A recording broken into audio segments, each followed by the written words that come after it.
दोस्तों, Titanic ship अपने समय का सबसे बड़ा जहाज था। इस शिप का पूरा नाम रॉयल मैन शिप यानी कि आरएमएस टाइटैनिक था। इस शिप को इस तरह से डिजाइन किया गया था कि इसमें 2224 लोग यात्रा कर सकते थे। इस शिप को बनाने का जिम्मा व्हाइट स्टार लाइन कंपनी को दिया गया था, जो कि एक ब्रिटिश शिपिंग कंपनी थी, और इसे लगभग 3000 वर्कर्स की टीम ने मिलकर तैयार किया था।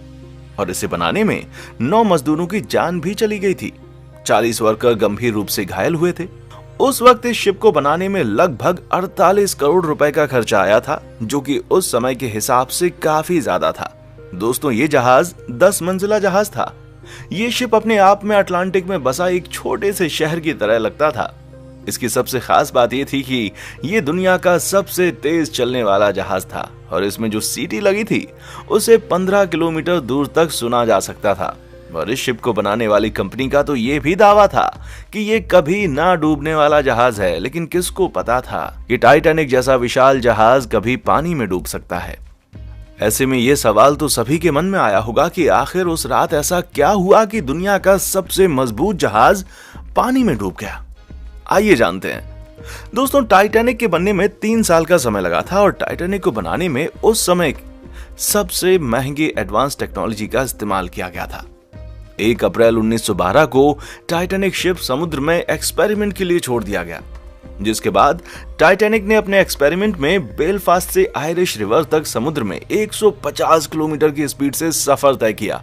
और उस वक्त शिप में कंपनी के कई बड़े बड़े अधिकारी मौजूद थे।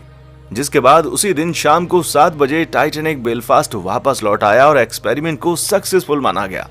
मैं आपको यह भी बता दूं कि एक्सपेरिमेंट सक्सेसफुल हो जाने के बाद 2 अप्रैल 1912 को टाइटैनिक को यात्रा के लिए ऑफिशियली लॉन्च कर दिया गया, और इसी के साथ टाइटैनिक ने इतिहास के पन्नों में अपना नाम दर्ज कर लिया। टाइटैनिक तो अपनी पहली यात्रा से पहले ही ज्यादा पॉपुलर हो चुका था, क्योंकि उस समय टाइटैनिक का मुकाबला कोई और जहाज कर ही नहीं सकता था। टाइटैनिक में ए क्लास, बी क्लास और सी क्लास के रूम मौजूद थे। यात्रा करने के लिए फर्स्ट क्लास का टिकट 2,70,000 का था, सेकंड क्लास का टिकट 1 लाख का, और थर्ड क्लास का टिकट 20,000 का था। इसके अलावा टाइटैनिक में यात्रियों की हर सुविधाओं का सारा ख्याल रखा गया था। जी हाँ, इसके अंदर एक सुंदर swimming pool, yoga room, expensive cafe with veg and non veg खाना, एंटरटेनमेंट के लिए गेम्स भी मौजूद थे। इसमें नहाने के लिए तो एक एक्सपेंसिव टर्किश बाथरूम भी मौजूद था, जो कि काफी ज्यादा लग्जूरियस था। इसमें सबसे ज्यादा एडवांस इलेक्ट्रिसिटी सिस्टम भी लगाया गया था। और इतना ही नहीं दोस्तों, फर्स्ट क्लास और सेकंड क्लास के लिए 2 अलग अलग लाइब्रेरी भी मौजूद थी। इसके अलावा टाइटैनिक में फर्स्ट क्लास और सेकंड क्लास के यात्रियों के लिए 4 लिफ्ट भी लगी हुई थी। दोस्तों, टाइटैनिक अपनी पहली यात्रा के लिए पूरी तरीके से तैयार था। इसकी पहली यात्रा इंग्लैंड के साउथहैम्पटन से लेकर अमेरिका की न्यूयॉर्क सिटी तक तय की जानी थी, और इसके कैप्टन एडवर्ड जॉन स्मिथ थे। वो दिन था 10 अप्रैल 1912 का, और समय था रात के 12 बजे का, जब टाइटैनिक अपने 2200 यात्रियों को लेकर रवाना हुआ। इस जहाज में कई अमीर लोग मौजूद थे, और उस समय का सबसे अमीर व्यक्ति जैकब एस्टर भी इस शिप में मौजूद था। दोस्तों, इस शिप में कई लोग तो ऐसे थे जो सिर्फ अपने शौक के लिए इस ट्रिप को कर रहे थे, पर शायद उनको ये नहीं मालूम था कि जिस जहाज में वो सवार हुए हैं वो कभी अपनी मंजिल तक पहुंच ही नहीं पाएगा। अब टाइटैनिक साउथहैम्पटन से काफी आगे निकल चुका था। समुद्र में चारों तरफ तेज हवाएं चल रही थी, जिसके कारण मौसम में हल्की सी ठंडक भी थी। इसी समय टाइटैनिक के फर्स्ट ऑफिसर ने टाइटैनिक की स्पीड को बढ़ाने का आदेश दे दिया, ताकि टाइटैनिक टाइम से पहले अमेरिका पहुंचकर यात्रियों और मीडिया को हैरान कर दे। टाइटैनिक शाम की रोशनी में आगे बढ़ रहा था। इस जहाज को सफर में निकले हुए लगभग 3 दिन हो चुके थे, और टाइटैनिक में अभी तक एक दुर्घटना भी घट चुकी थी। जी हाँ, दरअसल टाइटैनिक के निचले हिस्से के भाग में पिछले 3 दिनों से आग लगी हुई थी, जो कि टाइटैनिक में मौजूद सभी यात्रियों के लिए खतरा बन सकती थी। मैं आपको बता दूं कि टाइटैनिक में ये आग तो जहाज के रवाना होते ही लग चुकी थी, और इस बात का पता सभी अधिकारियों को चल चुका था। मगर इसके बावजूद उन लोगों ने यात्रियों को इसकी भनक तक नहीं लगने दी, क्योंकि अगर किसी को मालूम पड़ जाता तो ये यात्रा रद्द करनी पड़ सकती थी। और वहीं टाइटैनिक के सारे टिकट्स पहले बिक चुके थे, तो ऐसे में कंपनी भारी नुकसान उठाती। इसी वजह के चलते टाइटैनिक के सभी बड़े अधिकारियों ने इस बड़े खतरे को नजरअंदाज कर दिया। अब बात करते हैं यात्रा के 5वें दिन की। टाइटैनिक अटलांटिक महासागर में तेजी से बढ़ रहा था और दिन था रविवार का 14 अप्रैल की रात का। समुद्र में काफी शांति थी और आसमान में चांद भी मौजूद नहीं था।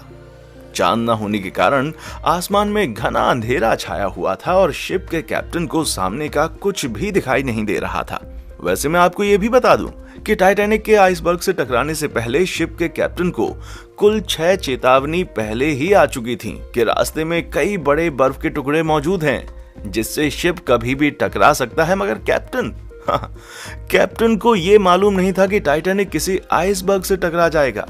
जी हाँ, उस रात ऐसा ही हुआ कि कैप्टन को घना अंधेरा होने की वजह से सामने का आइसबर्ग दिखाई ही नहीं दिया और कुछ ही देर के बाद रात को तकरीबन 11:40 पर जहाज के छठे ऑफिसर जेम्स मूड के टेलीफोन की घंटी बजी, जिस पर ऑफिसर को यह बताया गया कि रास्ते में एक बड़ा सा आइसबर्ग भी है जिससे उनको बच के रहना है।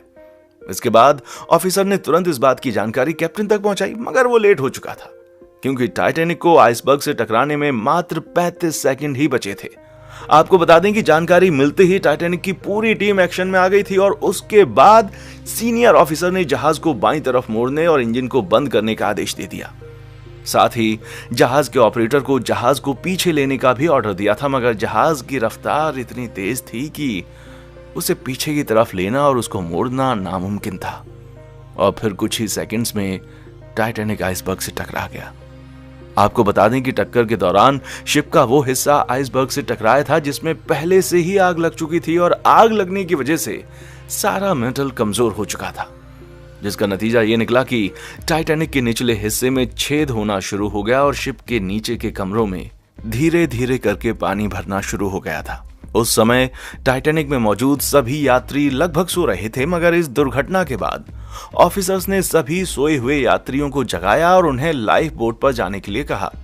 दोस्तों, वैसे तो हर जहाज में यात्रियों की सुरक्षा के लिए 40 लाइफ बोट का होना जरूरी होता है, मगर हैरानी की बात यह थी कि टाइटैनिक में सिर्फ 20 ही लाइफ बोट मौजूद थे, क्योंकि टाइटैनिक को कभी ना डूबने वाला जहाज माना गया था। दोस्तों, ऐसी अनकंट्रोल सिचुएशन को देखते हुए टाइटैनिक कई सारे रॉकेट्स को आसमान में छोड़ रहा था ताकि इस मैसेज को देखकर कोई दूसरा जहाज हेल्प के लिए आ जाए, लेकिन कोई भी दूसरा जहाज हेल्प के लिए वहां तक नहीं पहुंच पाया और देखते ही देखते टाइटैनिक शिप अटलांटिक ओशन में डूब गया, जिसमें 1500 लोगों ने अपनी जान गंवा दी थी। तो दोस्तों, आपको हमारा ये वीडियो कैसा लगा हमें नीचे कमेंट बॉक्स में आकर जरूर बताएं। इसी तरह हमारे साथ वीडियो को लाइक और शेयर भी करते रहिए। इस YouTube चैनल को सब्सक्राइब करना बिल्कुल ना भूलें। और हाँ, देखने के लिए शुक्रिया।